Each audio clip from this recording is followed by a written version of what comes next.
ҷабҳаи муқоимат мошини зирехпӯши толибонро дар Паншер нест кард. Хабар медиҳад шабакаи телеграми Спутник Афғонистон бо такя ба хабаргузории Амач Ньюс. Бино ба гузориши манбаъ, дар пайи ин ҳамолот мошини зирехпӯши толибон нобуд карда шудааст. Аз талафоти ҷонӣ миёни сарбозони ҷабҳаи муқоимат ва толибон хабар дода нашудааст.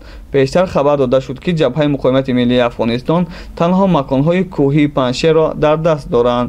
ҷабҳаи муқоимати миллии Афғонистон амалан 16 август, як рӯз баъд аз суқути Кобул дар дарраи Паншер аз сӯи фармондеҳони ҷиҳодӣ ва бақоиёи пулису урдуи собиқ дар умум нерӯҳои зидди толибии Афғонистон эъломи мавҷудият карда буд. роҳбарии онҳоро Аҳмади Масъуд, писари Аҳмадшоҳи Масъуд, раҳбари ҷабҳаи муқоимати аввали Афғонистон 1996-2001 ба дӯш дорад. ҷабҳаи муқоимат дар ҳоли ҳозир дар ягон маркази маъмурӣ дар Афғонистон ҳузур надорад.